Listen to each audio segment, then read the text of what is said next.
ನಮಸ್ಕಾರ ರೈತ ಬಾಂಧವರೇ ಹಾಗೂ ಕೃಷಿ ರಿಲೇಟೆಡ್ ವಾಚನ ಮಾಡ್ತಾ ನೋಡ್ತಕ್ಕಂಥ ಎಲ್ಲ ವೀಕ್ಷಕರೇ. ಇವತ್ತಿನ ದಿನ ನಾವು ರೇಷ್ಮೆ ಕೃಷಿ ಕುರಿತಾಗಿ ಮಾತಾಡೋಣವಾ? ಏನಿದು ರೇಷ್ಮೆ ಕೃಷಿ ಅಥವಾ ರೇಷ್ಮೆ ಅಂದರೆ ಎಲ್ರಿಗೂ ಗೊತ್ತಿದೆ. ರೇಷ್ಮೆ ಅಂದರೆ ರೇಷ್ಮೆ ಬಟ್ಟೆಗಳ ಕುರಿತಾಗಿ.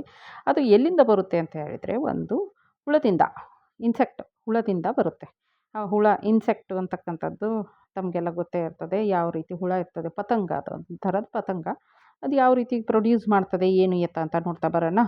ಈಗ ಒಟ್ಟಿನಲ್ಲಿ ಒಂದು 5 ಸ್ಪೀಸೀಸ್ ಸಿಲ್ಕ್ ವರ್ಮ್ಸ್ ಇದೆ ಇಡೀ ದುನಿಯಾದಲ್ಲಿ. ಇಡೀ ದುನಿಯಾ ನಮ್ಮ ಪ್ರಪಂಚದಲ್ಲಿ 5 ತೆರನಾದಂಥದ್ದು. ಇಡೀ ಪ್ರಪಂಚದಲ್ಲಿ ಸಿಲ್ಕ್ ರೂಟ್ ಇದ್ದಂಥದ್ದು ಎರಡೇ ಎರಡು. ಯಾವಾಗ? ಒಂದು 16-17 ಸೆಂಚುರಿಲಿ ಒಂದು ಚೈನಾದಿಂದ ಬರ್ತಿತ್ತು ಸಿಲ್ಕು, ಮತ್ತು ಕರ್ನಾಟಕ ಇದು ಈ ಭಾರತದಿಂದ ಅದು ಇಡೀ ಪ್ರಪಂಚಕ್ಕೆ ಹಬ್ತಿತ್ತು. ಆದ್ದರಿಂದ ಸಿಲ್ಕ್ ರೂಟೇ ಅಂತ ಇತ್ತಾಗ. ಯಾಕಂತೇಳಿ ಇದು ಒಂದು ಸ್ಪೆಷಲ್ ಫೈಬರ್, ಇದು ಬಟ್ಟೆ, ಆಯಿತಾ? ಇದನ್ನು ಎದರಿಂದ ತಯಾರಿಸ್ತಾರೆ? ಮೊದಲು ನಮ್ಮ ಭಾರತದಲ್ಲಿ ರೇಷ್ಮೆ ಹುಳಗಳಿದ್ದು ರೇಷ್ಮೆ ಬೆಳೀತಿತ್ತು. ಆದರೆ ಅದರ ಅವೇರ್ನೆಸ್ ಇರಲಿಲ್ಲ, ಅದೇ ಜಾಗೃತಿ ಇರಲಿಲ್ಲ. ಚೀನಾ ದೇಶದಲ್ಲಿ ಫಸ್ಟ್ ಟೈಮ್ ಅದು ಟೀಯಲ್ಲಿ ಆ ಕಕೂನ್ ಬಿದ್ದುಬಿಟ್ಟು, ಸಿಲ್ಕ್ ವರ್ಮ್ನ ಕಕೂನ್ ಬಿದ್ದುಬಿಟ್ಟು, ಅದು ಆ ದಾರವನ್ನು ನೋಡ್ತಾರವರು. ನೋಡಾದ್ಮೇಲೆ ಒಂದು ರಾಣಿಯ ಚಹದಲ್ಲಿ ಬಿದ್ದಿರುತ್ತಂತೆ. ಅದನ್ನು ನೋಡಾದ್ಮೇಲೆ ಅದ್ರ ಬಗ್ಗೆ ಅವೇರ್ನೆಸ್ ಬಂದ್ಬಿಟ್ಟು ಇಡೀ ಪ್ರಪಂಚದಲ್ಲೇ ಹಬ್ಬುತ್ತೆ. ಅದಾದಮೇಲೆ ಎಲ್ಲರೂ ತಯಾರು ಮಾಡೋಕ್ಕೆ ಸ್ಟಾರ್ಟ್ ಮಾಡ್ತಾರೆ. ಅದೇ ಒಂದು ಸಂದರ್ಭದಲ್ಲಿ ಭಾರತದಲ್ಲಿ ಕೂಡ ಆಗುತ್ತೆ.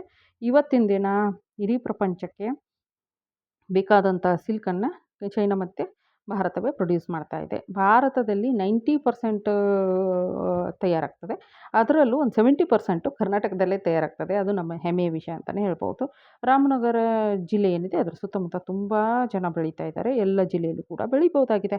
ಹೌದಾ? ಹೇಗೆ ಬೆಳಿಬೋದು ಅಂದರೆ, ಬಾಂಬ್ಯಾಕ್ಸ್ ಮೋರಿ ಅಂತಕ್ಕಂಥ ಒಂದು ಸಿಲ್ಕ್ ವರ್ಮ್ ಇದೆ, ಆಯಿತಾ? ಇಲ್ಲಿದೆ ನೋಡಿ ಪತಂಗ, ನೀವು ನೋಡ್ಬೋದು. ಆ ಪತಂಗ ಮೊದಲು ಮೊಟ್ಟೆಯನ್ನು ಹಾಕುತ್ತೆ. ಆ ಮೊಟ್ಟೆಗಳು ಕೀಡಿಗಳಾಗುತ್ತೆ. ಕೀಡಿಯಲ್ಲಿ ಒಂದು 5 ಸ್ಟೇಜನ್ನು ದಾಟಿಕೊಂಡು ಫೈನಲ್ ಕೀಡಿ ಆದಮೇಲೆ ತಿಂತಾ ಬರುತ್ತೆ. ತಿಂತಾ ಬಂದ್ಬಿಟ್ಟು ಎಲೆಗಳನ್ನು, ಮಲ್ಬರಿ ಎಲೆಗಳನ್ನು ತಿಂತಾ ಬಂದ್ಬಿಟ್ಟು ಕೊನೆಗೆ ಅದು ಕಕೂನ್ ಆಗುತ್ತೆ. ಕಕೂನ್ನಿಂದ ಏನು ನಾವು ವಿವಿಧ ಹಂತಗಳನ್ನು ದಾಟಿದ ಮೇಲೆ ನಮ್ಗೆ ಆ ಕಕೂನಿಂದ ದಾರ ಅಥವಾ ಸಿಲ್ಕ್ ಸಿಗ್ತದೆ ಅಂತಕ್ಕಂಥದ್ದು. ಅದಕ್ಕೆ ಈ ಸಿಲ್ಕ್ ಸ್ಪೆಷಲ್ ಯಾಕಿದೆ ಅಂತ ಹೇಳಿದರೆ, ಅದರಲ್ಲಿ ಫೈಬ್ರಾಯಿನ್ ಅಂತಕ್ಕಂಥ ಒಂದು ಪ್ರೋಟೀನ್ ಇರುತ್ತೆ.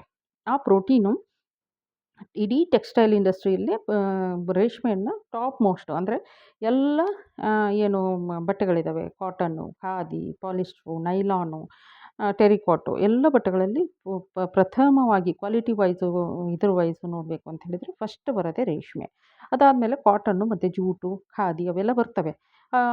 ಟೆರಿಕಾಟು, ನೈಲಾನು ಇವೆಲ್ಲ ಇದ್ದಾವಲ್ಲ, ಅವು ಅಂದರೆ ನೋಡೋಕ್ಕೆ ಚೆನ್ನಾಗಿ ಕಾಣಿಸ್ಬೋದು, ಬಟ್ ನಮ್ಮ ಮನುಷ್ಯನ ಆರೋಗ್ಯಕ್ಕೆ ಒಳ್ಳೆಯದಲ್ಲ. ಅದೇ ರೀತಿ ಅದು ಸೂರ್ಯನ ಬಿಸಿಲಲ್ಲಿ ಹೋದಾಗ ಅವು ಟೆರಿಕಾಟು, ನೈಲಾನು ಅವೆಲ್ಲ ಇರಿಟೇಷನ್ ಕ್ರಿಯೇಟ್ ಮಾಡುತ್ತೆ. ಬೆವರುಗಳನ್ನು ಹೀರ್ಕೊಳ್ಳೋದಿಲ್ಲ, ಕಂಫರ್ಟ್ ಫೀಲ್ ಕೊಡಲ್ಲ. ಬಟ್ ಈ ರೇಷ್ಮೆ ಕಂಫರ್ಟ್ ಫೀಲ್ ಕೊಡೋದ್ರ ಜೊತೆಗೆ ಏನು ಅಂತ ಹೇಳಿದರೆ, ಇದು ಒಂದು ನೈಸರ್ಗಿಕವಾಗಿ ತಯಾರಾಗಿರ್ತದೆ ಅಂತಕ್ಕಂಥದ್ದೇ. ಆದ್ದರಿಂದ ಇದು ಮನುಷ್ಯನ ದೇಹಕ್ಕೆ ಒಗ್ಕೊಳ್ತದೆ. ಹೊರಗಡೆ ಬಿಸಿಲಿದ್ದಾಗ ತಂಪನ್ನು ನೀಡುತ್ತದೆ, ಹೊರಗಡೆ ತಂಪಿದ್ದಾಗ ಸೆಕೆ, ಅದು ಒಂದು ಏನು ವಾರ್ಮ್ತನ ನೀಡುತ್ತೆ. ಮತ್ತು ಇದು ತುಂಬ ಲಸ್ಟ್ರಸ್ಸು, ತುಂಬ ಹೊಳಹೊಳಪಾಗಿರುತ್ತೆ. ಇದನ್ನು ಉಟ್ಕೊಂಡಂಥ ಮಹಿಳೆಯರು, ಸ್ಪೆಷಲಿ ದಕ್ಷಿಣ ಭಾರತದ ಮಹಿಳೆಯರು ಇದನ್ನು ಉಟ್ಕೊಂಡ್ರು, ಹಬ್ಬ ಹರಿದಿನಗಳಲ್ಲಿ ಬಂದರು ಅಂತ ಹೇಳಿದ್ರೆ ಕಣ್ಣಿಗೊಂದು ಆನಂದವೇ ಅಂತ ಹೇಳ್ಬೋದು. ನಾನು ಆವಾಗಲೇ ಹೇಳ್ದಂಗೆ 5 ಮೇಜರ್ ಸಿಲ್ಕ್ ಕಮರ್ಷಿಯಲಿ ವಾಣಿಜ್ಯವಾಗಿ ಬೆಳೆಯೋದು 5 ಮೇಜರ್ ಸಿಲ್ಕ್ ಹುಳುಗಳಿವೆ. ಮೊದಲನೇದು ಬಂದ್ಬಿಟ್ಟು ನಾವು ಮಲ್ಬರಿ ಸಿಲ್ಕ್ ವರ್ಮ್ ಅಂತ ಹೇಳ್ತೀವಿ, ಅಥವಾ ಅದನ್ನು ಕಮರ್ಷಿಯಲಿ 92% ಟೋಟಲ್ ನಮ್ಮ ಭಾರತದ 92% ಮಲ್ಬರ್ಗ್ ಸಿಲ್ಕ್ ವರ್ಮೇ ಪ್ರೊಡ್ಯೂಸ್ ಮಾಡೋದು. ಇಲ್ಲಿ ಕಾಣ್ತದೆ ನೋಡಿ ಬಲಗಡೆಗೆ ನಿಮಗೆ. ಅದು ಒಂದು ಮಲ್ಬರಿ ಸಿಲ್ಕ್ ವರ್ಮ್ನ ಮಾತ್ ಅಥವಾ ಪತಂಗ ಕಾಣ್ತಾ ಇದೆ ಅಲ್ವಾ? ಇದ್ರ ಹೆಸರು ಏನು ಅಂತ ಹೇಳಿದ್ರೆ ಬಾಂಬ್ಯಾಕ್ಸ್ ಮೋರಿ ಅಂತಕ್ಕಂಥದ್ದು ಇದರದ್ದು ಹೆಸರು, ಸೈಂಟಿಫಿಕ್ ಹೆಸರು. ಈಗ ನಮಗೆ ಹೋಮೋಸೇಪಿಯನ್ಸ್ ಇದೆಯಲ್ಲ, ಆ ಥರ. ಮತ್ತು ಇದನ್ನು ಎದ್ರ ಮೇಲೆ ಇದನ್ನು ಯಾಕೆ ಮಲ್ಬರಿ ಸಿಲ್ಕ್ ವರ್ಮ್ ಅಂತಾರೆ ಅಂದರೆ, ಇದು ಯಾವ ಎಲೆ ತಿನ್ನುತ್ತೆ ಅಂದರೆ ಮಲ್ಬರಿ ಪ್ಲ್ಯಾಂಟನ್ನು ಎಲೆಗಳನ್ನು ತಿಂದು ಇದು ಬದುಕುತ್ತೆ. ಇದಕ್ಕೆ ಮಲ್ಬರಿ ಸಿಲ್ಕ್ ವರ್ಮ್ ಅಂತ ಕರೀತಾರೆ. ಏನು ಮಲ್ಬರಿ ಅಂತ ಹೇಳಿದರೆ, ಮಲ್ಬರಿ ಸ್ಪೀಸೀಸು ಮೋರಸ್ ಅಲ್ಬಾ, ಮೋರಸ್ ಇಂಡಿಕಾ ಅಂತಕ್ಕಂಥದ್ದು ಬೆಳೆಗಳಿದ್ದಾವೆ. ಅದ್ರ ಮೇಲೆ ಅದು ಶ್ರಬ್ ಅಂದರೆ ಮನುಷ್ಯನ ಹೈಟಿಗೆ ಬೆಳೆಯುತ್ತೆ. ಅದು ಎಲೆಗಳನ್ನು ತೊಗೊಂಬಂದು ರೈತ ತೊಗೊಂಬಂದು ಈ ಕೀಟಗಳಿಗೆ ಹಾಕದಲ್ಲಿ ಅದು ಬೆಳ್ಕೊಂಡು ಕೊನೆಗೆ ಸಿಲ್ಕನ್ನು ತಯಾರು ಮಾಡಿ ಇವ್ರಿಗೆ ಕೊಡ್ತಾರೆ. ಹಾಗಾದರೆ ಹೈಯೆಸ್ಟು ಭಾರತದಲ್ಲಿ ಬೆಳೀತಕ್ಕಂಥದ್ದು ಎಲ್ಲಿ? ಮೊದಲನೇದು ಕರ್ನಾಟಕ, ಆಂಧ್ರ, ವೆಸ್ಟ್ ಬೆಂಗಾಲು, ತಮಿಳ್ನಾಡು, ಜಮ್ಮು ಕಾಶ್ಮೀರ ಮತ್ತು ಇದೆಲ್ಲ ಸೇರಿಬಿಟ್ಟು 92% ಆಫ್ ಕಂಟ್ರಿ ಮಲ್ಬರಿನೇ ಮಲ್ಬರಿ ಸಿಲ್ಕ್ ಕಲ್ಚರೇ ಇದೆ. ಹೈಯೆಸ್ಟ್ ಇರೋದು 70% ಇರೋದು ನಮ್ಮ ಕರ್ನಾಟಕವೇ ಅಂತ ಹೇಳ್ಬೋದು. ನೆಕ್ಸ್ಟ್ ಬರೋಣ ಸೆಕೆಂಡ್ ಸ್ಪೀಸೀಸು ತಸ್ಸಾರು ಅಥವಾ ತಸ್ಸಾ ಅಂತ ಹೇಳ್ತಾರೆ. ಇದು ಒಂಥರ ಕಾಪ್ರಿಶ್ ಕಲರ್ ಇರ್ತದೆ. ಮತ್ತೇನು ಅಂತ ಹೇಳಿದ್ರೆ ಇದು ಕಾಪ್ರಿಶ್ ಕಲರ್ ಮತ್ತು ಸ್ವಲ್ಪ ಕೋರ್ಸ್ ಆಗಿರುತ್ತೆ, ದಪ್ಪ ಬರುತ್ತೆ. ಮತ್ತು ಮೇನ್ಲಿ ಇದನ್ನು ಎದಕ್ಕೆ ಯೂಸ್ ಮಾಡೋದಂದರೆ ಫರ್ನಿಷಿಂಗಿಗೆ, ಇಂಟೀರಿಯರ್ಸಿಗೆ ಯೂಸ್ ಮಾಡ್ತಾರೆ. ಆಮೇಲೆ ಇದ್ರ ಹೆಸರು ಬಂದು ಅದು ಹೆಂಗೆ ಬಾಂಬೆ ಎಕ್ಸ್ಮೋರಿ ಇತ್ತಲ್ಲ ಅದೇ ಥರ ಇದ್ರ ಹೆಸರು ಬಂದು ಅಂಥೇರಿಯಾ ಮೈಲಿಟ್ಟ ಅಂತಕ್ಕಂಥದ್ದು. ಇದು ಫೀಡ್ ಮಾಡೋದು ಬಂದು ಇದು ಯಾವ ಎಲೆಗಳನ್ನು ತಿನ್ನುತ್ತೆ ಅಂದರೆ ಅಸಾನ್ ಆ್ಯಂಡ್ ಅರ್ಜುನ್ ಅಂತಕ್ಕಂಥ ಎಲೆಗಳನ್ನು ತಿನ್ನುತ್ತೆ.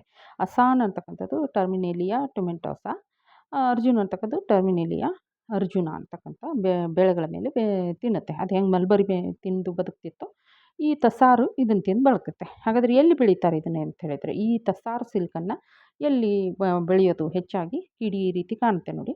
ಇದು ಬೆಳೆಯೋದು Jharkhand, Chhattisgarh, Orissa, Maharashtra, West Bengal and Andhra. Majority Jharkhand, Chhattisgarh ಆ ಬೆಲ್ಟಲ್ಲಿ ಈ ಒಂದು ಸಿಲ್ಕ್ ವಾರ್ಮನ್ನು ಬೆಳೀತಾರೆ. ವಿವಿಧ ರೀತಿಯ ಬಟ್ಟೆಗಳನ್ನು ತಯಾರು ಮಾಡ್ಬೋದು ಅಂತ ಹೇಳಿ. ನೆಕ್ಸ್ಟ್ ಬರೋದು ಓಕ್ ತಸ್ಸಾರ್ ಅಂತ. ಇದು ಕೂಡ ತಸ್ಸಾರ್ದು ಒಂದು ತಳಿನೇ, ಅಂಥೇರಿಯಾನೇ ಇದು.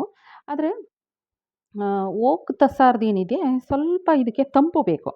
ತಂಪು ಬೇಕಾಗಿರೋದ್ರಿಂದ ಇದನ್ನು ಬೆಳೆಯೋದು ಎಲ್ಲಿ ಅಂತ ಹೇಳಿದರೆ ನಮ್ಮ ಸಬ್ ಹಿಮಾಲಯನ್ ಬೆಲ್ಟಲ್ಲಿ ಬೆಳೀತಾರೆ ಇದನ್ನು. ಸಬ್ ಹಿಮಾಲಯನ್ ಬೆಲ್ಟ್ ಅಂತ ಹೇಳಿದರೆ ಹಿಮಾಲಯದ ಜಸ್ಟ್ ಕೆಳಗಡೆ ಯಾವೆಲ್ಲ ಸ್ಟೇಟ್ಸ್ ಬರುತ್ತೆ ಅಂದರೆ ಮಣಿಪುರ, ಹಿಮಾಚಲ ಪ್ರದೇಶ, ಉತ್ತರ ಪ್ರದೇಶ, ಅಸ್ಸಾಂ, ಮೇಘಾಲಯ ಆ್ಯಂಡ್ ಜಮ್ಮು ಆ ಪ್ರದೇಶದಲ್ಲಿ ಅಂದರೆ ತಂಪು ಬೇಕಾಗುತ್ತೆ ಇದು ಸ್ವಲ್ಪ. ಇದು ಅಂಥೇರಿಯಾನೇ ಇದು ಪ್ರೊಯ್ಲಿ. ಇದ್ರ ಸ್ಪೆಷಾಲಿಟಿ ಬಂದು ಇದು ಓಕನ್ನು ತಿನ್ನುತ್ತೆ. ತುಂಬ ಓಕ್ ಅಂತಂದರೆ ಅದು ಒಂದು ಗಿಡ, ಎತ್ತರವಾದಂಥ ಗಿಡ, ಅದನ್ನು ಇದು ತಿನ್ನುತ್ತೆ. ಆದ್ದರಿಂದ ಇದನ್ನು ಓಕ್ ತಸ್ಸಾರ್ ಅಂತ ಹೇಳ್ತೇವೆ. ತುಂಬ ಶೈನಿಂಗ್ ಇರುತ್ತೆ. ಮೆಜಾರಿಟಿ ಚೈನಾದವರು ಏನು ಸಿಲ್ಕ್ ಬೆಳೀತಾರೋ, ಸಿಲ್ಕನ್ನು ತಯಾರಿಸ್ತಾರೋ ಅದೆಲ್ಲವೂ ಇದೇ ತಸ್ಸಾರೆ, ಓಕ್ ತಸ್ಸಾರೆ. ಆದರೆ ಒಂದು ಸ್ವಲ್ಪ ಹುಳದಲ್ಲಿ ವ್ಯತ್ಯಾಸ ಇರುತ್ತೆ. ಇದಕ್ಕೆ ಪೆರಣಿ ಸ್ಪೀಸೀಸ್ ಇರುತ್ತೆ, ಇದು ನಮ್ಮದು ಪ್ರೊಯ್ಲಿ ಸ್ಪೀಸೀಸ್ ಇರುತ್ತೆ. ಇಷ್ಟು ವ್ಯತ್ಯಾಸವನ್ನು ಬಿಟ್ಟುಬಿಟ್ರೆ ಎಲ್ಲವೂ ಸಿಮಿಲರೇ ಅಂತ ಹೇಳ್ಬೋದು. ಅಥವಾ ಹೈ ಕ್ವಾಲಿಟಿ ಸಿಲ್ಕು ಭಾರತದಲ್ಲಿ ಬೆಳೀಲಾಗ್ತದೆ ಒಂದು ಲೆಕ್ಕಕ್ಕೆ. ಅಂದರೆ ಅದು ಕೂಡ ಒಳ್ಳೆಯ ತಸ್ಸಾರ್ ಸಿಲ್ಕ್ ಕೂಡ ಒಳ್ಳೆಯದೇ, ಆದರೆ ಫೈನ್ ಇರಲ್ಲ, ಟೆಕ್ಸ್ಚರ್ ಕೋರ್ಸ್ ಇರುತ್ತೆ, ಫೈನ್ ಇರಲ್ಲ. ಆಯಿತಾ. ನೆಕ್ಸ್ಟ್ ಬರೋದು ಎರಿ. ಎರಿ ತಸ್ಸಾರು, ಎರಿ ಸಿಲ್ಕ್ ವಾರ್ಮ್ ಏನಿದೆ ಅದಕ್ಕೆ ಎಂಡಿನೂ ಅಂತಾರೆ ಮತ್ತು ಎರಂಡಿನೂ ಅಂತಾರೆ. ಎಂಡಿ ಅಥವಾ ಎರಂಡಿ ಅಂತಕ್ಕಂಥ ಹೆಸರುಗಳಿದೆ ಅದಕ್ಕೆ ಕರಿಯೋಕ್ಕೆ. ಇದ್ರದ್ದೊಂದು ಸ್ಪೆಷಾಲಿಟಿ ಏನಂದರೆ ಓಪನ್ ಎಂಡೆಡ್ ಕಕೂನ್ ಇರುತ್ತೆ. ಕಕೂನ್ಗಳು ಎಲ್ಲ ಸ್ಪೀಸೀಸಲ್ಲೂ ತನ್ನನ್ನು ತಾನು ಒಳಗೆ ಇಟ್ಕೊಂಡು ಹುಳ ಕ್ಲೋಸ್ ಮಾಡ್ಕೊಂಡ್ಬಿಟ್ಟಿರುತ್ತೆ ಕಕೂನಿಂದ. ಆದರೆ ಇದ್ರದ್ದು ಎಲ್ಲೋ ಒಂದು ಕಡೆ ಓಪನ್ ಬಿಟ್ಟಿರುತ್ತೆ. ಹಾಗಾಗಿ ಕಟ್ ಮಾಡಿ ತೆಗಿಬೇಕಿಲ್ಲ ಇದನ್ನು. ಜಸ್ಟ್ ಏನು ಇದು ಮಾಡಿದರೆ ಆಯಿತು, ಫರ್ದರ್ ಪ್ರೊಸೆಸ್ ಏನಿದೆ ಅದನ್ನು ಮಾಡಿದರೆ ಆಯಿತು. ಆಮೇಲೆ ಇದನ್ನು ಎಲ್ಲವೂ ಡೊಮೆಸ್ಟಿಕೇಟೆಡ್ ಅಂದರೆ ಸಾಕೋದು, ರೈತನಿಂದ ಸಾಕಲ್ಪಡ್ತವೆ. ಒಂದು ಸ್ಪೆಷಲ್ ಸ್ಪೀಸೀಸ್ ಇದೆ, ಅದು ಸೆಮಿ ಡೊಮೆಸ್ಟಿಕೇಟೆಡ್, ಅಂದರೆ ಸಾಕಲೂಬಹುದು ಮತ್ತು ಗಿಡಗಳಲ್ಲೇ ಕೂಡ ಕಕೂನ್ ಇಡ್ಬೋದು. ಅದು ಯಾವುದು ಅಂತ ಹೇಳ್ತೇನೆ. ಇದ್ರ ಹೆಸರು ಬಂದು ಇದೇನು ಎರಿ ಸಿಲ್ಕ್ ಇದೆಯಲ್ಲ, ಇದು ಎರಿ ಸಿಲ್ಕ್ ವರ್ಮ್, ಇದ್ರ ಹೆಸರು ಬಂದು ಫಿಲೋಸೋಮಿಯಾ. ಫಿಲೋಸೋಮಿಯಾ ರೆಸಿನಿ ಅಂತಕ್ಕಂಥದ್ದು. ಇದು ಕ್ಯಾಸ್ಟ್ರ ಮೇಲೆ ಅಂದರೆ ನಮ್ಮ ಔಡ್ಲ ಅದ್ರ ಮೇಲೆ ಫೀಡ್ ಮಾಡುತ್ತೆ. ಆಮೇಲೆ ಇದ್ರದ್ದು ಬಟ್ಟೆಗಳು ಹೆಚ್ಚು ಬಂದು ರ್ಯಾಪ್ಸು ಅಥವಾ ಶಾಲು, ರ್ಯಾಪ್ಸು, ಸೀರೆಗಳು ಅದೆಲ್ಲ ತಯಾರು ಮಾಡ್ತಾರೆ. ಕಿಡಿ ಕಾಣ್ತಾ ಇದೆ ನೋಡಿ. ಇದನ್ನು ಬೆಳೀತಕ್ಕಂಥದ್ದು ಮೆಜಾರಿಟಿ ಬಂದು ಹಾಗೆ ನಾರ್ತ್ ಈಸ್ಟರ್ನ್ ರೀಜನಲ್ಲಿ ಅಸ್ಸಾಮು ಮತ್ತು ಬಿಹಾರು, ವೆಸ್ಟ್ ಬೆಂಗಾಲು ಅಲ್ಲೆಲ್ಲ ಬೆಳೀತಾರೆ. ಒರಿಸ್ಸಾ ಆ ಬೆಲ್ಟಲ್ಲಿ ತುಂಬ ಚೆನ್ನಾಗಿ ಬೆಳೀತಾರೆ.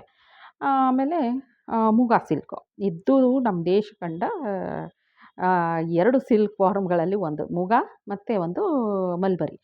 ಮಲ್ಬರಿ ಬೇರೆ ದೇಶಗಳಲ್ಲೂ ಕಂಡು ಬರ್ಬೋದು, ಆದರೆ ಮೂಗಾ ಏನಿದೆಯಲ್ಲ ಇದು ಸ್ಪೆಷಲ್ಲಾಗಿ ನಮ್ಮ ದೇಶದಲ್ಲೇ ಇರ್ತಕ್ಕಂಥದ್ದು ಮತ್ತು ಅಸ್ಸಾಮಿನ ಪ್ರೈಡ್ ಅಂತ ಹೇಳ್ತಕ್ಕಂಥದ್ದು. ಈ ಸೀರೆಯನ್ನು ಯಾವುದೇ ಮಹಿಳೆ, ಇಲ್ಲಿದೆ ನೋಡಿ, ಈ ಸೀರೆಯನ್ನು ಯಾವುದೇ ಮಹಿಳೆ ಸೀರೆ ಉಡ್ತಕ್ಕಂಥ ಯಾವುದೇ ಮಹಿಳೆ ಕೂಡ ಆಸೆಪಟ್ಟು ಉಟ್ಕೊಳ್ತಕ್ಕಂಥ ಸೀರೆ. ಗೋಲ್ಡನ್ ಯೆಲ್ಲೋ ಕಲರ್ ಬರುತ್ತೆ ಇದು. ಆಮೇಲೆ ಪ್ರೈಡ್ ಆಫ್ ಅಸ್ಸಾಂ ಅಂತ ಹೇಳ್ಬೋದು. ತುಂಬ ಅಂದರೆ ಅಸ್ಸಾಮೀಸರಲ್ಲಂತೂ ತುಂಬ ಇದು ಇರುತ್ತೆ. ಆಮೇಲೆ ನಂತರ ಇದೇನಂತಂದರೆ ಸೆಮಿ ಡೊಮೆಸ್ಟಿಕೇಟೆಡ್, ಅಂದರೆ ಇದಕ್ಕೆ ರೋಗ ರುಜಿನಗಳು ತುಂಬ ಕಡಿಮೆ. ಇದು ಅಲ್ಲೇ ಮರದಲ್ಲೇ ಬೆಳೀತಕ್ಕಂಥದ್ದು.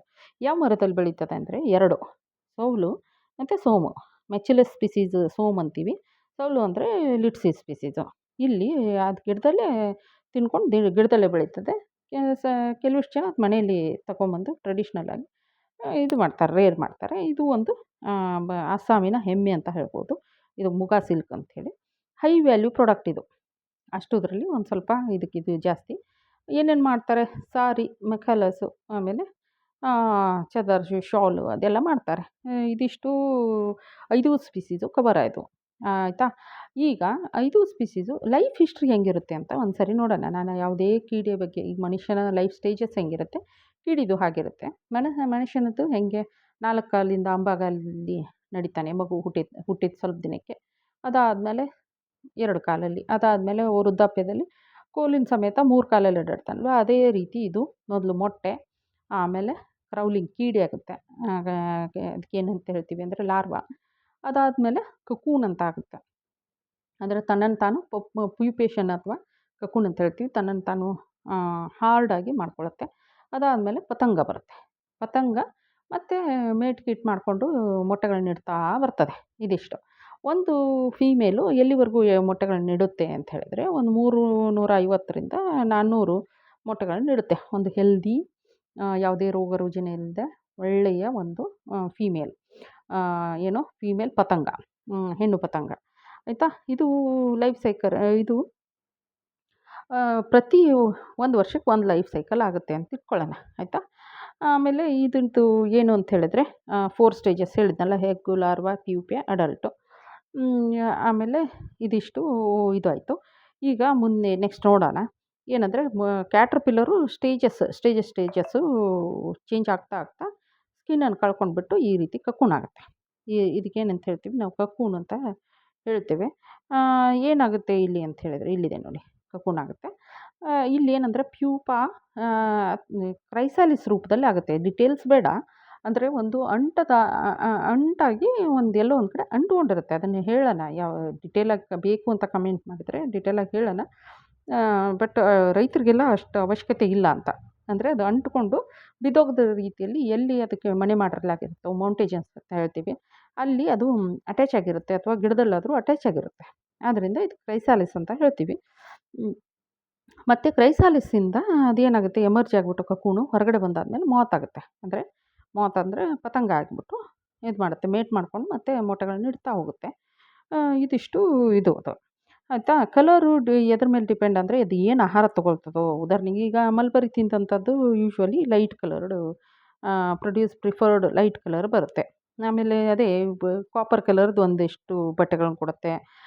ಆಮೇಲೆ ಒಂದಿಷ್ಟು ಲೈಟ್ ಯೆಲ್ಲೋಯಿಶ್ ಕಲರ್ ಕೊಡುತ್ತೆ. ಅದು ಎಲ್ಲ ಡಿಪೆಂಡ್ ಆಗೋದು ಯಾವುದ್ರ ಮೇಲೆ ಅಂತ ಹೇಳಿದರೆ, ಅವ್ರು ತಗೊಳ್ಳೋ ಆಹಾರದ ಮೇಲೆ ಡಿಪೆಂಡ್ ಆಗಿರುತ್ತೆ. ಇದು ನೋಡಿ ಲೈಫ್ ಸ್ಟೇಜು. ಇಲ್ಲಿ ಪತಂಗ ಇದೆಯಾ, ಈ ಪತಂಗ ಏನು ಮಾಡ್ತಾಯಿದೆ, ಈ ಪತಂಗ ಮೊಟ್ಟೆಗಳನ್ನ ಕೊಡ್ತು. ಇದು ಮರಿ ಬಂತು, ಇರುವೆ ಸೈಜಿಂದ ಇರುತ್ತೆ. ಅದು 4ರಿಂದ 5 ಇನ್ಸ್ಟಾರ್ ದಾಟುತ್ತೆ. 1, 2, 3, 4, 5 ಇನ್ಸ್ಟಾರ್ ದಾಟುತ್ತೆ. ಈ 5 ಇನ್ಸ್ಟಾರಲ್ಲಿ ಎಲೆಗಳನ್ನ ತಿಂತಾ ಬರುತ್ತೆ. ಮಲ್ಬರಿ ಲೀವ್ಸನ್ನು ತೊಗೊಂಬಂದು ನಾವು ಮೊದಲು ನಾವೇನು ಮಾಡ್ತೀವಿ ಅಂದರೆ, ಮಲ್ಬರಿನ ಹಚ್ತೀವಿ. ಎಲ್ಲಿಂದ ತಂದು, ಒಂದು ಹೆಲ್ದಿ ಪ್ಲ್ಯಾಂಟಿಂದ ತಗೊಂಬಂದು ನಮ್ಮ ಹೊಲದಲ್ಲಿ ಮಲ್ಬರಿಯನ್ನು ಹಚ್ತೀವಿ. ಅದನ್ನು ಬೆಳೆಸ್ತಾ ಇರಬೇಕು. ಅಂದರೆ ಅದು ಕಡ್ಡಿಯಿಂದ ಟ್ರಾನ್ಸ್ಫರ್ ಆಗೋದು, ಬೀಜ ಬರಲ್ಲ ಅದಕ್ಕೆ. ಕಡ್ಡಿ ಕಟ್ ಮಾಡಿಕೊಂಡು, ಸ್ಟೆಮ್ ಕಟ್ ಮಾಡಿಬಿಟ್ಟು, ಈ ರೋಸ್ ಎಲ್ಲ ಇದು ಮಾಡ್ತೀವಲ್ಲ, ಬೆಳಿತೀವಲ್ಲ, ಆ ಥರ ಮಾಡಿಬಿಟ್ಟು ಅದನ್ನು ಹಚ್ತೀವಿ. ಅದು ಎಷ್ಟು ದಿನ ಮುಂಚೆ ಹಚ್ಚಬೇಕು ಅಂತ ಹೇಳಿದರೆ, 1-1.5 ತಿಂಗಳು ಮುಂಚೆನೇ, 2 ತಿಂಗಳು ಅಂತಲೇ ಅಂದ್ಕೊಳ್ಳಿ, ಅಷ್ಟು ಮುಂಚೆ ಹಚ್ಚಬೇಕು. ಹಚ್ಬಿಟ್ಟು ಒಳ್ಳೆ ಪತಂಗ ತೊಗೊಂಬರ್ಬೇಕು. ತೊಗೊಂಬಂದು ಎಗ್ಗುಗಳನ್ನ ಕಾರ್ಡಲ್ಲಿ ಹಾಕಿಸ್ಬೇಕಾಗುತ್ತೆ. ಹಾಕಿಸ್ಬಿಟ್ಟು ಅದನ್ನು ಫರ್ಟಿಲೈಜೇಷನ್ ಮಾಡಾದ್ಮೇಲೆ ಅದನ್ನು ಏನು ಮಾಡ್ತೀವಿ ಅಂತ ಹೇಳಿದರೆ, ಇದೇನು ಹ್ಯಾಚ್ ಆಗೋ ಬಿಫೋರು ಅದನ್ನು ತೊಗೊಂಬಂದು ಅದಕ್ಕೆ ಅಂತ ಒಂದು ಮಣಿ ಮಾಡಿರ್ತೀವಿ, ಈ ಸೆರಿಕಲ್ಚರ್ಗೆ, ಈ ರೇಷ್ಮೆ ಬೆಳೀಲಿಕ್ಕೆ. ಆ ಮಣೆಯಲ್ಲಿ ಟ್ರೇಗಳನ್ನು ಮಾಡಿಬಿಟ್ಟು, ಸುಮಾರು ಟ್ರೇಗಳನ್ನು ಮಾಡಿ, ನಮ್ಮ ಕೆಪಾಸಿಟಿ ತಕ್ಕಂಗೆ ಟ್ರೇಗಳನ್ನು ಮಾಡಿಬಿಟ್ಟು, ಆ ಟ್ರೇದಲ್ಲಿ ಸಣ್ಣದಾಗಿ ಎಲೆಗಳನ್ನು ಕಟ್ ಮಾಡಿ ಹಾಕಿ, ಈ ಹುಳುಗಳನ್ನ, ಆ ಕಾರ್ಡನ್ನು ಇಡ್ತೀವಿ. ಆ ಕಾರ್ಡಿಂದ ಹ್ಯಾಚ್ ಆದಂಥವು ಬಂದುಬಿಟ್ಟು ಆ ಎಲೆನ ತಿಂತಾ ಬರ್ತವೆ. ಹಾಗೆ ಇನ್ಸ್ಟಾರ್ಗಳನ್ನ ದಾಟ್ತಾ ಬರ್ತಾವಲ್ಲ, ಹಾಗೆ ನಾವು ಎಲೆ ಸೈಜನ್ನು, ಕಟ್ ಮಾಡಿರೋ ಸೈಜನ್ನು ದೊಡ್ಡದು ಮಾಡ್ತಾ ಬರ್ತೀವಿ. ಅದು 2ನೇ ಅಥವಾ 3ನೇ ಸ್ಟೇಜಿಗೆ ಬಂದಾಗಲೇ ಪೂರ್ಣ ಎಲೆನ ತಿಂತಕ್ಕಂಥದ್ದು. ಅಂದರೆ ನಾವು ಅದನ್ನು ಕೊಂಬೆಗಳನ್ನೇ ಕಟ್ ಮಾಡಿ ಟ್ರೇಗಳಲ್ಲಿ ಹಾಕ್ತಾ ಬರ್ತೀವಿ. ಅದು ಕೊನೆ ಸ್ಟೇಜಿಗೆ ಬರ್ತಾ ಆಹಾರ ತಿನ್ನೋದನ್ನು ನಿಲ್ಲಿಸ್ಬಿಡುತ್ತೆ, ಡ್ರಾಪಿಂಗ್ಸನ್ನು ನಿಲ್ಲಿಸುತ್ತೆ. ಅದೇನು ಹಿಕ್ಕೆ ಆಗ್ತದಲ್ಲ, ಅದನ್ನು ಸ್ಟಾಪ್ ಮಾಡುತ್ತೆ. ಆವಾಗ ನಮಗೆ ಗೊತ್ತಾಗ್ಬಿಡ್ಬೇಕು ಅದನ್ನೇನು ಅದನ್ನು ಇದಕ್ಕೆ ಶಿಫ್ಟ್ ಮಾಡಬೇಕಂತ. ಕಕೂನ್ ಕೇಜಸ್ ಇರ್ತವೆ, ಅದಕ್ಕೆ ಶಿಫ್ಟ್ ಮಾಡಬೇಕು ಅಂತ.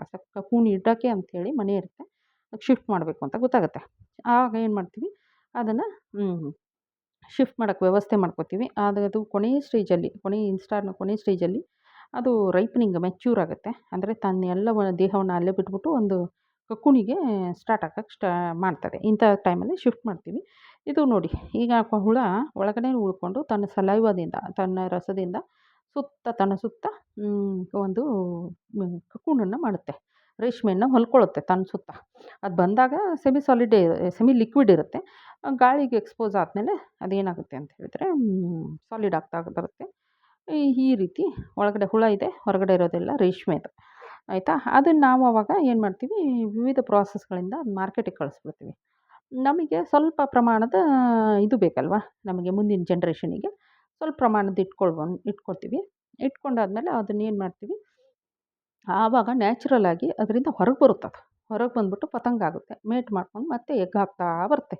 ಇದು ಪ್ರಾಸೆಸ್, ಅದರ ಲೈಫ್ ಸೈಕಲ್ಲು. ಆಯಿತಾ? ನಾವು ಅದನ್ನು ಯಾವ ಹಂತದಲ್ಲಿ ಅದನ್ನು ಕ್ಯಾಚ್ ಮಾಡಿದ್ದೀವಿ ಅಂತ ಹೇಳಿದರೆ, ಈ ಹಂತದಲ್ಲಿ ಅದನ್ನು ನಾವು ಇದು ಮಾಡ್ತೀವಿ. ಇದೆಲ್ಲ ಹಂತದಲ್ಲಿ ಅದನ್ನು ಸಾಕ್ತೀವಿ ಅಷ್ಟೇ. ಮಿಕ್ಕಿದ ಹಂತದಲ್ಲಿ, ಈ ಹಂತದಲ್ಲಿ ಕಮರ್ಷಿಯಲ್ ಆಗಿ ಅದನ್ನು ಬಳಸ್ಕೋತೀವಿ ಅಂತಕ್ಕಂಥದ್ದು ಇಲ್ಲಿದೆ ನೋಡಿ ಡಿಟೇಲು. ಎಗ್ಗು ಲಾರ್ವಾ ಬಂತು, ಇದು ತಿಂತಾ ತಿಂತಾ ಬರ್ತಾ ಇದ್ದಾವೆ. ಅದೇ ಇದು ತಿಂತಾ ಬರ್ತಾ ಇದ್ದಾವೆ. ಕಲರ್ಫುಲ್ ಇದೆ ಚಿತ್ರ ಅಷ್ಟೇ. ಸೇಮು ಇದಾದಮೇಲೆ ಇಲ್ಲಿ ಆಹಾರ ಬಿಟ್ಟಿದೆ, ಅದು ಬಿಟ್ಕೊಂಡು ಈ ರೀತಿ ಕಕೂನ್ ಆಗುತ್ತೆ. ನಾವು ಮನೆಗೆ ಶಿಫ್ಟ್ ಮಾಡಿದ್ದೀವಿ. ಆಮೇಲೆ ಕಕೂನ್ ಒಳಗಡೆ ಇದೆ, ರೇಷ್ಮೆ ಹೊರಗಡೆ ಇದೆ. ಅದರಿಂದ ಮತ್ತೆ ಏನಾಗುತ್ತೆ ಅಂತ ಹೇಳಿದ್ರೆ, ಇಲ್ಲಿ ನಾವು ಅದನ್ನು ನಮ್ಮ ವಾಣಿಜ್ಯವಾಗಿ ಉಪಯೋಗಿಸ್ಕೋಬೋದು. ಕೆಲವಿಷ್ಟು ಮುಂದಿನ ಜನ್ರೇಷನಿಗೆ ಹಾಗೆ ಕಕೂನ್ಗಳನ್ನಿಟ್ಟರೆ ಅದು ಹೆಚ್ಚಾಗುತ್ತೆ. ಅದು ಆರೋಗ್ಯವಾದಂತಹ ತಾಯಿ ಅಥವಾ ಹೆಣ್ಣು ಪತಂಗ ಇರಬೇಕು. ಆ ಹೆಣ್ಣು ಪತಂಗ ಇವು ಗಂಡು ಏಟ್ ಮಾಡಿ ಮೊಟ್ಟೆಗಳನ್ನು ಇಡುತ್ತೆ, ರೋಗಗಳು ರುಜಿನಗಳು ಇಲ್ಲದೇ ರೀತಿ. ಮತ್ತು ಇದು ಮೊಟ್ಟೆ ಇಡ್ತಿರ್ಬೇಕಾದ್ರೇ ಕಾರ್ಡಲ್ಲಿ ಇಡ್ತಿರುತ್ತಲ್ಲ, ಆವಾಗ ನಾವು ಮತ್ತೆ ಅದರ ಮನೇನ ರೆಡಿ ಮಾಡ್ಕೋಬೇಕು. ಮಣೆ ಟ್ರೇ ಅದೆಲ್ಲ ರೆಡಿ ಮಾಡಿಕೊಂಡು ಅಲ್ಲಿ ಇದು ಮಾಡ್ಕೋಬೇಕು. ಇದಿಷ್ಟು ಇದ್ರ ಬಗ್ಗೆ. ಮತ್ತು ಕೆಲವಿಷ್ಟು ರೋಗಗಳಿದ್ದಾವೆ ಸಿಲ್ಕ್ ವರ್ಮಿಗೆ. ಏನು ಅಂತ ಹೇಳಿದರೆ, ಮಸ್ಕಡಿನ್ ಅಂತಕ್ಕಂಥ ಫಂಗಲ್ ಡಿಸೀಸ್, ಅದು ಶಿಲೀಂಧ್ರದಿಂದ ಬರುತ್ತೆ. ಅದು ಬಂದುಬಿಟ್ರೆ ಏನಾಗುತ್ತೆ ಸಿಂಪ್ಟಮ್ಮು ಅಂತ ಹೇಳಿದ್ರೆ, ಬಿವೇರಿಯಾ ಬೇಸಿಯಾನ ಅಂತಕ್ಕಂಥ ಇದರಿಂದ ಬರುತ್ತೆ ಅದು. ಆಯಿತಾ? ಏನಾಗುತ್ತೆ ಡಿಸೀಸ್ ಇದು ಅಂತ ಹೇಳಿದ್ರೆ, ಈ ಇದು ಇರ್ತಾವಲ್ಲ ಲಾರ್ವಾಗಳು, ಕಿಡಿಗಳು, ಅಲ್ಲಿ ಏನಾಗುತ್ತೆ ಮೈಸೀಲಿಯಲ್ಲೂ ಅಲ್ಲಿ ಬಾಡಿ ಮೇಲೆ ಫಂಗಸ್ ಬಂದೋ ಥರ ಕಾಣ್ತವೆ. ಹಂಗೆ ಕಾಣ್ತು ಅಂತ ಹೇಳಿದರೆ ನಾವು ಅದನ್ನ ಏನು ಮಾಡಬೇಕು, ಆರಿಸ್ಬಿಟ್ಟು ತೆಗಿಬೇಕು. ಅದಕ್ಕೆ ಹೇಳೋದು, ನಾವು ಏನು ಮಾಡಬೇಕು, ಅಲ್ಲಿ ಇದನ್ನು ಮೇಂಟೈನ್ ಮಾಡಬೇಕಾಗುತ್ತೆ. ಏನು ಹೇಳಿ, ಹ್ಯುಮಿಡಿಟಿ, ಅಲ್ಲೇನು ಹ್ಯುಮಿಡಿಟಿ ಬಿಲ್ಟಪ್ ಆಗುತ್ತೋ ಸರಿಯಾಗಿರಬೇಕು ಅದು. ಆಮೇಲೆ ಇನ್ಸೆಕ್ಟ್ಸಿಂದ ಫ್ರೀ ಆಗಿರಬೇಕು. ನಾವೇನು ಎಲೆಗಳನ್ನು ತರ್ತಾ ಇದ್ದೀವಲ್ಲ ಮಲ್ಬರಿ, ಅವು ಇನ್ಸೆಕ್ಟಿಂದ ಫ್ರೀ ಆಗಿರಬೇಕು. ಆಯಿತಾ? ಇದು ಯೂಶ್ವಲಿ ಯಾವಾಗ ಬರುತ್ತೆ ಅಂತ ಹೇಳಿದರೆ ವಿಂಟರಲ್ಲಿ ಬರುತ್ತೆ. ನಾವು ಅದನ್ನು ನೋಡ್ಕೊಳ್ಬೇಕು. ವಿಂಟರು ಮತ್ತು ರೈನಿ ಸೀಸನಲ್ಲಿ ನಮ್ಮ ಕೀಟಗಳು ಇದರಲ್ಲಿ ಇದ್ದಾಗ ನಾವು ಏನು ಹ್ಯುಮಿಡಿಟಿಯನ್ನು ಮೇಂಟೈನ್ ಮಾಡಬೇಕಾಗುತ್ತೆ. ನಾವು ಅದನ್ನು ನೋಡ್ಕೊಳ್ಬೇಕು. ಒಂದು ವೇಳೆ ಅದು ಆಗ್ತಾ ಇದೆ ಅಂತಂದರೆ ಆ ಕಿಡಿಗಳನ್ನು ಆರಿಸಿ ತೆಗಿಬೇಕಾಗುತ್ತೆ. ಮುಂಚೆನೇ ಮನೆ ಏನು ಮಾಡ್ತೀವೋ ತುಂಬ ಚೆನ್ನಾಗಿರಬೇಕು. ಮಲ್ಬರಿ ಏನು ಹಚ್ತೀವೋ ಅದು ಚೆನ್ನಾಗಿರಬೇಕು. ತಾಯಿ ಏನು ಮೊಟ್ಟೆ ಕೊಡುತ್ತೋ ಅದು ಚೆನ್ನಾಗಿರಬೇಕು. ಅವು ಮೂರನ್ನು ಮೇಂಟೈನ್ ಮಾಡಿದರೆ ಈ ರೋಗ ಬರಲಿಕ್ಕಿಲ್ಲ ಅಂತಕ್ಕಂಥದ್ದು. ಆಯಿತಾ? ನೆಕ್ಸ್ಟ್ ರೋಗ ಬಂದು ಪಾಲಿಹೈಡ್ರೋಸಿಸ್ ಅಥವಾ ಗ್ರಾಸರಿ ಅಂತ ಹೇಳ್ತೀವಿ. ಗ್ರಾಸರಿಯಲ್ಲಿ ಇಲ್ಲಿ ಏನಾಗ್ತದೆ ಅಂತ ಹೇಳಿದರೆ, ಇದು ವೈರಲ್ ಡಿಸೀಸು. ಮೊದಲನೇದಾಗಿ ಹೇಳಬೇಕು ಅಂದರೆ ಇದು ಒಂದು ವೈರಲ್ ಡಿಸೀಸು, ವೈರಸ್ಸಿಂದ ಎಫೆಕ್ಟ್ ಆಗುತ್ತೆ. ಸಿಂಪ್ಟಮ್ ಏನಾಗುತ್ತೆ ಅಂದರೆ, ಕೀಡಿ ಇನ್ಯಾಕ್ಟಿವ್ ಆಗಿಬಿಡುತ್ತೆ, ಲೇಜಿ ಆಗುತ್ತೆ, ತಿನ್ನೋದೇ ಇಲ್ಲ. ಆಯಿತಾ? ಆಮೇಲೆ ಬಾಡಿ ಸ್ವೆಲ್ ಆಗೋಕ್ಕೆ ಸ್ಟಾರ್ಟ್ ಆಗುತ್ತೆ. ಆಮೇಲೆ ಕ್ಯೂ ಬರೋಕ್ಕೆ ಸ್ಟಾರ್ಟ್ ಆಗುತ್ತೆ ಹುಳುಗಳಿಂದ. ಆಮೇಲೆ ಡೆತ್ ಆಗೋಕ್ಕೆ ಸ್ಟಾರ್ಟ್ ಆಗುತ್ತೆ. ಇದಾಯಿತು ಅಂತ ಹೇಳಿದರೆ ನಾವು ಹೆಚ್ಚು ಕಡಿಮೆ ಸ್ವೆಲ್ ಆಗ್ತಿರ್ಬೇಕಲೇ ಅರ್ಥ ಮಾಡ್ಕೊಳ್ಬೇಕು. ಅಥವಾ ತಿನ್ನೋದನ್ನು ಬಿಟ್ಬಿಟ್ಟು, ಯಾವುದೋ ಒಂದು ಹುಳ ತಿನ್ನೋದು ಬಿಟ್ಬಿಟ್ಟು ಎಲ್ಲೋ ಒಂದು ಕಡೆ ಮೂಲೆಯಲ್ಲಿ ಕೂತ್ಕೊಂಡಿದೆ ಅಂತ ಹೇಳಿದ್ಬಿಟ್ರೆ ಆರಿಸಿ ತೆಗೆದಾಕಬೇಕು. ಬಟ್ ವೈರಸ್ ಡಿಸೀಸ್ ಹೆಂಗೆ ಅಂತಂದರೆ, ಒಂದು ಬಂದುಬಿಟ್ರೆ ಕಂಟ್ರೋಲಿಂಗ್ ತುಂಬ ಕಷ್ಟ. ಅದಕ್ಕೇನು ಮಾಡಬೇಕು ಅಂದರೆ ಡಿಸ್ಇನ್ಫೆಕ್ಷನ್ ಮಾಡಬೇಕು ರೂಮನ್ನು. ಫಾರ್ಮಲಿಂದ ಡಿಸ್ಇನ್ಫೆಕ್ಷನ್ ಎಲ್ಲ ಮಾಡಿಬಿಟ್ಟು ಚೆನ್ನಾಗಿ ಯೂಸ್ ಮಾಡಬೇಕು ಅಂತಕ್ಕಂಥದ್ದು. ಮತ್ತು ಬರೋದು MG ಸೈಟೋಪ್ಲಾಸ್ಮಿಕ್ ಪಾಲಿಹೈಡ್ರೋಸಿಸ್, ಇದೂ ಒಂದು ವೈರಲ್ ಡಿಸೀಸೇ. ಇಲ್ಲೇನಾಗುತ್ತೆ ಅಂತ ಹೇಳಿದರೆ, ಹುಳುವಿನ ತಲೆ ಸ್ವಲ್ಪ ಟ್ರಾನ್ಸ್ಲೂಸೆಂಟ್ ಆಗುತ್ತೆ. ಆದರೆ ಇಲ್ಲಿ ಬಾಡಿ ಸೈಜ್ ಶ್ರಿಂಕ್ ಆಗುತ್ತೆ. ಅಂದರೆ ಇಲ್ಲಿ ಮೊದಲನೇ ವೈರಲ್ ಡಿಸೀಸಲ್ಲಿ ದಪ್ಪ ಆಗಿತ್ತು, ಇಲ್ಲಿ ಸಣ್ಣ ಆಗುತ್ತೆ. ಆಗ ಮತ್ತು ಇದೂ ಅಷ್ಟೇ, ಆಹಾರ ತಿನ್ನಲ್ಲ, ಎಲ್ಲೋ ಒಂದು ಕಡೆ ಕೂತ್ಕೊಳ್ಳುತ್ತೆ. ಆಮೇಲೆ ಲೂಸ್ ಮೋಷನ್ ಆಗುತ್ತೆ. ಇದಕ್ಕೆ ವೈಟ್ ಕಲರ್ ಲೂಸ್ ಫೀಸಸ್ ಬರುತ್ತೆ. ಅದು ಆಯಿತು ಅಂತ ಹೇಳಿದರೆ ನಾವು ತಿಳ್ಕೊಬೇಕು ಏನು, ಓಹ್! ಆಗಿದೆ ಹಾಗಾದರೆ ನಾವೇನು ಮಾಡಬೇಕು ಅಂತ ಒಂದು ಡಿಸ್ಇನ್ಫೆಕ್ಷನ್ನು ಪಾಲಿ ಫಾರ್ಮಲ್ಡಿಹೈಡಿಂದ ಇದೆಲ್ಲ ತಿಳ್ಕೊಬೇಕು. ವೈರಸ್ ಡಿಸೀಸಸ್ ಹೆಂಗೆ ಅಂತಂದರೆ ಮನುಷ್ಯನಿಗೆ ಇರಲಿ, ಪ್ರಾಣಿಗಳಿಗೆ ಇರಲಿ, ರೇಷ್ಮೆಗೆ ಇರಲಿ ಸ್ವಲ್ಪ ಕಂಟ್ರೋಲಿಂಗ್ ಸ್ವಲ್ಪ ಕಷ್ಟ ಅಂತ ಹೇಳ್ಬೋದು. ನೆಕ್ಸ್ಟ್ ಬಂದು ಫೈಬ್ರಿನ್ ಡಿಸೀಸು. ಫೈಬ್ರಿನ್ನು ಪ್ಯಾರಾಸಿಟಿಕ್ ಇದು. ಇಲ್ಲಿ ಏನಾಗುತ್ತೆ ಅಂದರೆ ಬಾಡಿ ಪಾರ್ಟು ಏನಾಗ್ತದೆ ಅಂತ ಹೇಳಿದ್ರೆ ಬ್ಲ್ಯಾಕ್ ಕಲರ್ ಆಗುತ್ತೆ. ಆಯಿತಾ? ಇದು ಸ್ಪಾಟ್ಸ್ ಬರ್ತಾ ಹೋಗುತ್ತೆ. ಇದು ಮೇನ್ ಬರೋಕ್ಕೆ ರೀಸನ್ ಏನಂದರೆ ಹೆಲ್ದಿ ಮದರ್ ಇರಲ್ಲ. ಹೆಲ್ದಿ ತಾಯಿ ತಗೊಂಡಿರಲ್ಲ. ಆಗೇನಾಗುತ್ತೆ ಇದು ಈ ರೋಗ ಇದು ಆಗ್ತಾ ಬಂತು. ಇಲ್ಲ ಇದನ್ನು ಸರಿಪಡಿಸ್ಬೇಕು ಅಂತ ಹೇಳಿದರೆ ಆಲ್ರೆಡಿ ಹೆಲ್ದಿ ತಾಯಿ ತಗೊಂಡಿಲ್ಲ ಯಾವುದೋ ತೊಗೊಂಡು ಮಾಡಿದ್ದೀವಿ ಅಂತ ಹೇಳಿದರೆ ಈಗೇನು ಮಾಡಬೇಕು 2% ಫಾರ್ಮಲಿನಿಂದ ಅದು ರೂಮನ್ನು ನೀಟಾಗಿ ಕ್ಲೀನ್ ಮಾಡ್ಕೋಬೇಕು ಅಂತಕ್ಕಂಥದ್ದು. ನೆಕ್ಸ್ಟ್ ಬರೋದು ಫ್ಲ್ಯಾಚೆರಿ. ಫ್ಲ್ಯಾಚೆರಿ ಅಂದರೆ ಇದು ಕಾಂಬಿನೇಷನ್ ಆಫ್ ಎರಡು ಇದು ಪ್ಯಾಥೋಜನ್ಸ್ ಅಂತ ಹೇಳ್ತೀವಿ. 2ರಿಂದ ಬರುತ್ತೆ ಬ್ಯಾಕ್ಟೀರಿಯಾ, ವೈರಸ್ಸು ಎರಡೂ ಸಪ್ರೇಟಾಗಿಯೂ ಬರ್ಬೋದು, ಮಿಕ್ಸ್ ಆಗಿಯೂ ಬರ್ಬೋದು. ಇದು ಬಂತು ಅಂದರೆ ಕಂಪ್ಲೀಟ್ ನಾವು ಅಲ್ಲಿ ಏನು ಸಾಕ್ತಾಯಿದ್ವಿ ಅಷ್ಟು ಹುಳುಗಳನ್ನ ತೆಗಿಬೇಕಾಗತ್ತೆ. ಇದೊಂದು ದೊಡ್ಡ ಡಿಸೀಸ್ ಅಂತ ಹೇಳಬೇಕು. ಯಾಕಂದರೆ ಅದು ಹುಳುಗಳು ಸಾಯ್ತಾ ಬರ್ತವೆ. ಮೊದಲು ಇದು ಟೆಂಪ್ರೇಚರ್ ಫ್ಲಕ್ಚುಯೇಟ್ ಆಗ್ತಿರ್ತದೆ, ಹೈ ಹ್ಯುಮಿಡಿಟಿ ಇರ್ತದೆ, ಅಂಥ ಟೈಮಲ್ಲಿ ಕಾಣಿಸುತ್ತೆ. ಇದು ಒಂದು ಸರಿ ಬಂತು ಅಂದರೆ ಲೆಥಾರ್ಜಿಕ್ ಆಗಿ ಹುಳುಗಳು ಅಲ್ಲಿ ಇಲ್ಲಿ ಕೂತ್ಕೊಂಡಿರುತ್ತೆ, ಸ್ಟಂಟೆಡ್ ಗ್ರೋತ್ ಇರುತ್ತೆ. ಅದನ್ನೆಲ್ಲ ನೋಡಿಬಿಟ್ಟು ಇದು ಮಾಡಬೇಕು. ಕೆಟ್ಟ ಸ್ಮೆಲ್ ಬರುತ್ತೆ. ಇದರದ್ದು ಸ್ಪೆಷಾಲಿಟಿ ಏನಂದರೆ ನಾವು ತೆಗಿಲೇಬೇಕು ಒಂದನೇದು. 2ನೇದು ಫೌಲ್ ಸ್ಮೆಲ್ ಬರುತ್ತೆ. ಇದು ಬಂದುಬಿಟ್ರೆ ನಾವು ಇದಕ್ಕೆ ಬೇರೆ ದಾರಿನೇ ಇಲ್ಲ. ಏನು ಮಾಡಬೇಕು ಕಂಪ್ಲೀಟ್ ಇದನ್ನು ತೆಗಿಬೇಕಾಗುತ್ತೆ ಅಂತಕ್ಕಂಥದ್ದು. ಆಯಿತಾ? ನೆಕ್ಸ್ಟ್ ಬಂದು ಅದು ಇಷ್ಟು ರೋಗಗಳು. ರೋಗಗಳನ್ನ ಹತೋಟಿ ಮಾಡಬೇಕು, ಮಾಡ್ಬೋದು. ಯಾವಾಗ ಅಂತ ಹೇಳಿದರೆ 3 ಸೋರ್ಸು. ಏನು ಮಲ್ಬರಿ ಬೆಳಿತೀವೋ ಅದು ಚೆನ್ನಾಗಿರಬೇಕು. ತಾಯಿ ಏನು ಇದು ಮೊಟ್ಟೆ ಏನು ಕೊಡುತ್ತೆ ಅದು ಚೆನ್ನಾಗಿರಬೇಕು. ಅದ್ರ ಜೊತೆಗೆ ಆ ಮನೆ ಏನು ತಯಾರು ಮಾಡ್ತೀವಿ ಅದು ಚೆನ್ನಾಗಿರಬೇಕು. ಮತ್ತು ಮೌಂಟೇಜ್ ಅಂದರೆ ಅದನ್ನು ಶಿಫ್ಟ್ ಮಾಡೋಕ್ಕೇನು ಕೆಲವೊಂದು ಇಲ್ಲಿದೆ ನೋಡಿ, ಇದು ಕೇಜಸ್ ಥರ ಇರುತ್ತದೆ. ಅಲ್ಲಿ ಶಿಫ್ಟ್ ಮಾಡ್ತೀವಿ ನಾವು ಕೊನೆ ಇನ್ಸ್ಟಾರಲ್ಲಿದ್ದಾಗ. ಈ ಥರದ್ದು ಏನಿದೆಯೋ ಅದು ಕೂಡ ಹೆಲ್ದಿಯಾಗಿ ಸ್ವಚ್ಛವಾಗಿ ಇರಬೇಕು ಅಂತಕ್ಕಂಥದ್ದು. ಹಾಗಾದರೆ ಇಂಡಸ್ಟ್ರಿ ಇದು ಒಂದೇನು ಉದ್ದಿಮೆ ಏನು ನಡೆದಿದೆ ಏನೆಲ್ಲ ನೋಡ್ಕೊಂಡು ಇದು ಮಾಡುತ್ತೆ ಅಂದರೆ ಒಂದು ಬೊಂಬೆಕ್ಸ್ ಮರಿ ಚೆನ್ನಾಗಿರಬೇಕು ತಾಯಿ, ಆಮೇಲೆ ಒಳ್ಳೆ ಮಲ್ಬರಿ ಪ್ಲ್ಯಾಂಟ್ ಇರಬೇಕು, ಆಮೇಲೆ ನಮ್ಗೆ ಗೊತ್ತಿರಬೇಕು ಹೆಂಗೆ ಸಾಕಬೇಕು ಅದನ್ನು. ಮರಿಗಳು ಫೀಡ್ ಮಾಡಬೇಕಂದ್ರೆ ತುಂಬ ಚಿಕ್ಕದಾಗಿ ಕಟ್ ಮಾಡಬೇಕು, ದೊಡ್ಡದಾಗ್ತಾ ಹೇಗೆ ಕಟ್ ಮಾಡಬೇಕು ಅದು ಗೊತ್ತಿರಬೇಕು. ಯಾವಾಗ ಎಮರ್ಜ್ ಆಗುತ್ತೆ, ಹೊರಗೆ ಹೆಂಗೆ ಬರುತ್ತೆ, ಫರ್ಟಿಲೈಜೇಷನ್ ಹೆಂಗೆ ಮಾಡಬೇಕು, ಎಗ್ ಲೇಯಿಂಗ್ ಹೆಂಗೆ ಮಾಡುತ್ತೆ, ಹ್ಯಾಚಿಂಗ್ ಯಾವಾಗಾಗುತ್ತೆ, ಪ್ರತಿಯೊಂದು ಜಾಗೃತಿ ಇರಬೇಕು. ಅದಕ್ಕೆ ಏನು ಸೀಡ್ ಸಪ್ಲೈ ಹೆಂಗೆ ಮಾಡೋದು, ಕಕೂನಿಗೆ ಸ್ಪಿನ್ನಿಂಗ್ ಹೆಂಗೆ ಮಾಡೋದು, ಮಾರ್ಕೆಟ್ ಹೆಂಗೆ ಮಾಡೋದು, ಪ್ರತಿಯೊಂದು ರೈತನಿಗೆ ಗೊತ್ತಿರಬೇಕಾಗುತ್ತೆ. ಅದು ತಿಳ್ಕೊಂಡಾಗಲೇ ಇದಕ್ಕೆ ಕೈ ಹಾಕಬೇಕು ಅಂತಕ್ಕಂಥದ್ದು. ಇದಕ್ಕಿಂತ ಹೆಚ್ಚಿನ ಮಾಹಿತಿ ಬೇಕು ಅಂತ ಹೇಳಿದರೆ ಚರ್ಚೆ ಮಾಡೋಣ. ಬಟ್ ಇದೆಲ್ಲ ಗೊತ್ತಿರಬೇಕು ಆ ಒಬ್ಬ ರೈತನಿಗೆ. ಆ ಸೆರಿಕಲ್ಚರ್ಗೆ ಹೋಗೋ ಬಿಫೋರಲ್ಲಿ ತರಬೇತಿಯನ್ನು ಪಡೆದುಬಿಟ್ಟೇ ಮಾಡಬೇಕು. ಇನ್ನು ಪ್ರಾಸೆಸಿಂಗ್ ಹೆಂಗೆ ಮಾಡ್ತಾರೆ, ಕೆಲವರು ಓನ್ಲಿ ಪ್ರಾಸೆಸಿಂಗಲ್ಲಿ ರೈತರಾಗಿ ಬೆಳೆಯೋದೇ ಇಲ್ಲ, ಅದನ್ನು ಖರೀದಿ ಮಾಡಿಬಿಟ್ಟು ಪ್ರಾಸೆಸಿಂಗ್ ಮಾಡ್ತಿರ್ತಾರೆ. ಏನು ಮಾಡ್ತಾರೆ ಅಂದರೆ ಸ್ಟಿಫ್ಲಿಂಗ್ ಮಾಡ್ತಾರೆ, ರೀಲಿಂಗ್ ಮಾಡ್ತಾರೆ, ಸ್ಪಿನ್ನಿಂಗ್ ಮಾಡ್ತಾರೆ. ಇದನ್ನು ಯಾವ ರೀತಿ ಮಾಡ್ತಕ್ಕಂಥದ್ದು ಅನ್ನೋದನ್ನು ಕೂಡ ಚರ್ಚೆ ಮಾಡೋಣ. ಸಿಂಪಲ್ಲಾಗಿ ಚರ್ಚೆ ಮಾಡೋಣ. ಬಟ್ ಏನಂದರೆ ತುಂಬ ಒಳ್ಳೆಯದು ಅಂತ. ಆಯಿತು, ಈಗ ಅದನ್ನು ತಗೊಂಡ್ವಾ ನಾವು, ಯಾವುದು ಬೊಂಬ್ಯಾಕ್ಸ್ ಮೋರಿ ಒಂದು ತೊಗೊಂಡ್ವಿ. ಅದು DFL ಆಗಿರಬೇಕು, ಅಂದರೆ ಡಿಸೀಸ್ ಫ್ರೀ ಲೇಯಿಂಗ್ಸ್ ಆಗಿರಬೇಕು. ಅಂದರೆ ಒಳ್ಳೆ ತಾಯಿಯಿಂದ ಬಂದಿರಬೇಕು ಅಂತ ಹೇಳಿದ್ನಲ್ಲ, ಚರ್ಚೆ ಆಯ್ತಲ್ಲ ಆ ರೀತಿ. ಆಮೇಲೆ ಇದನ್ನು ನಾವು ರೇರ್ ಮಾಡ್ತೀವಿ. ಮಾಡಿಬಿಟ್ಟು ಏನು ಮಾಡ್ತೀವಿ, ಸೆಮಿ ಹಾರ್ಡ್ವುಡ್ ಕಟ್ಟಿಂಗ್ಸಲ್ಲಿ ಟ್ರೇಗಳಲ್ಲಿ ಇದನ್ನು ರೇಸ್ ಮಾಡ್ತಾ ಬರ್ತೀವಿ. ಆಯಿತಾ? ರೇಸ್ ಮಾಡ್ತಿರ್ಬೇಕಾದ್ರೆ ಏನಾಗುತ್ತೆ ಅಂತ ಹೇಳಿದರೆ ಇಲ್ಲಿ ನಾವು ಗಾರ್ಡನ್ ಏನು ಕಟಿಂಗ್ ಇದು ಗಾರ್ಡನ್ ಮಾಡಿರ್ತೀವಲ್ಲ ಮಲ್ಬರಿದು, ಅದು ಕೂಡ ಒಂದು 10-12 ಒಂದು ವರ್ಷದ ಹಿಂದಿನ ಒಂದು ಗಾರ್ಡನಿಂದ ನಾವು ಸ್ಟೆಮ್ಮನ್ನು ಕಲೆಕ್ಟ್ ಮಾಡ್ಕೋಬೇಕು. ಯಾಕಂದರೆ ಇದು ಮಲ್ಬರಿ ಬರೋದು ಸ್ಟೆಮ್ಮಿಂದ. ಆವಾಗಲೇ ಚರ್ಚೆ ಮಾಡ್ತಾ ಹೇಳಿದೆ ನಾನು. ಅದನ್ನು ತಗೊಂಡು ಬಂದು ನಾವು ಅದನ್ನು ಒಂದು 2 ತಿಂಗಳು ಮುಂಚೆನೇ ನಾವು ಹಾಕ್ಬಿಟ್ಟು ಇದು ಮಾಡ್ಕೊಂಡಿರಬೇಕು. ಕಟಿಂಗ್ಸ್ ಹಾಕ್ಬಿಟ್ಟು ನಾವು ಬೆಳೆಯೋಕ್ಕೆ ಸ್ಟಾರ್ಟ್ ಮಾಡ್ಕೊಂಡಿರಬೇಕು. ಆಯಿತಾ? ಮತ್ತು ಅದು ಸ್ಪೇಸಿಂಗ್ ಹೆಂಗಿರಬೇಕು ಅಂದರೆ 75ರಿಂದ 105 ಮೀಟ್ರ್ ಬೈ 9 ಮೀಟ್ರ್. ಅಂದರೆ ಅಲ್ಲಿ ಇಂಟರ್ ಕಲ್ಟಿವೇಷನ್ ಮಾಡೋಕ್ಕೆ ಪಾಸಿಬಲ್ ಆಗೋ ರೀತಿಯಲ್ಲಿ ಬೆಳೆಯನ್ನು ಬೆಳ್ಕೊಳ್ಬೇಕು. ಬೆಳ್ಕೊಂಡ್ವಾ ಚೆನ್ನಾಗಿ ಬೆಳೆದ್ವಾ, ಈಗ ಸಿಲ್ಕ್, ಈಗ ಇಲ್ಲಿವರೆಗೂ ಮಲ್ಬರಿ ಯಾವ ರೀತಿ ಬೆಳೆದ್ವಿ ಅಂತ, ಈಗ ಸಿಲ್ಕ್ ವಾರ್ಮನ್ನು ಯಾವ ರೀತಿ ಇದು ಮಾಡ್ತೀವಿ. ಮೊದಲು ತಾಯಿ ಯಾವುದು ಹೆಲ್ದಿ ತಾಯಿ ಅಂತ ತಗೊಳ್ತೀವಿ. ಹೆಲ್ದಿ ತಾಯಿಯಿಂದ ಮೊಟ್ಟೆಗಳು ಬಂದಾದಮೇಲೆ ಅದನ್ನು ಟ್ರೇಗಳಲ್ಲಿ ಕಾರ್ಡ್ಗಳಲ್ಲಿ ಇಟ್ಟಿಸ್ಕೊಂಡಿರ್ತೀವಿ. ಅದನ್ನು ಫರ್ಟಿಲೈಜೇಷನ್ ಮಾಡಿಕೊಂಡು ಅದನ್ನು ಟ್ರೇಗಳಲ್ಲಿ ಇಟ್ಕೊಳ್ತಾ ಬರ್ತೀವಿ. ಕಂಟ್ರೋಲ್ಡ್ ಟೆಂಪ್ರೇಚರು ಮತ್ತು ಇವೆಲ್ಲ ಅಲ್ಲಿ ಕಂಟ್ರೋಲ್ ಆಗಿರಬೇಕು. ಮುಂಚೆನೇ ಆ ರೂಮ್ ಹೆಂಗಾಗಿರಬೇಕು ಅಂದರೆ ಕಂಪ್ಲೀಟಾಗಿ ಫಾರ್ಮಲಿನಿಂದ ಡಿಸ್ಇನ್ಫೆಕ್ಷನ್ ಅಂದರೆ ರೋಗ ಕೀಟ ಯಾವುದೂ ಬರದೇ ರೀತಿ ಅದಕ್ಕೆ ವ್ಯವಸ್ಥೆ ಆಗಿರಬೇಕು. ಅದಾದಮೇಲೆ ಅದು ಎಲ್ಲಿವರೆಗೂ ನಾವು ಅದನ್ನು ಫೀಡ್ ಮಾಡ್ತಾ ಬರ್ತೀವಿ ಅಂದರೆ ಕನ್ವರ್ಟ್ ಆಗೋವರೆಗೂ ಆಗೋವರೆಗೂ ಫೀಡ್ ಮಾಡ್ತಾ ಬಂದ್ಬಿಟ್ಟು ಯಾವಾಗ ಕಕೂನ್ ಆಗ್ತಾ ಇದೆಯೋ ಆವಾಗ ಮೌಂಟೇಜಸಲ್ಲಿ ಅದನ್ನು ಶಿಫ್ಟ್ ಮಾಡಬೇಕು. ತೋರಿಸಿದ್ನಲ್ಲ ಮೌಂಟೇಜ್ ಚಿತ್ರ, ಆ ಥರ ಶಿಫ್ಟ್ ಮಾಡಬೇಕು. ಶಿಫ್ಟ್ ಮಾಡಾದ್ಮೇಲೆ ಲಾಸ್ಟ್ ಪ್ರಾಸೆಸ್ ಬಂದು ಈಗ ರೇರ್ ಮಾಡಿದ್ವಿ, ಕಕೂನ್ ಆಯಿತು, ಮೌಂಟೇಜಸಲ್ಲಿ ಶಿಫ್ಟ್ ಮಾಡಿದ್ದೀವಿ. ಮೌಂಟೇಜಸ್ಸು ಕೂಡ ಅಷ್ಟೇ ಡಿಸ್ಇನ್ಫೆಕ್ಟೆಂಟ್ ಆಗಿರಬೇಕದು. ಸರಿ, ಅದಾದಮೇಲೆ ಸ್ಪಿನ್ನಿಂಗಿಗೆ ಹೋಗುತ್ತೆ. ಸ್ಪಿನ್ನಿಂಗ್ ಹೋಗಬೇಕಾದ್ರೆ ಸ್ಪಿನ್ನಿಂಗಲ್ಲೂ ಅಷ್ಟೇ ಸುಮಾರು ಪ್ರಾಸೆಸ್ ಇದ್ದಾವೆ. ಅದೇನು ಅಂತ ನೋಡ್ತಾ ಬರೋಣ. ಫಸ್ಟು ನೋಡಿ, ಸ್ಪಿನ್ನಿಂಗು, ಸ್ಟಿಫ್ಲಿಂಗು, ರೀಲಿಂಗು.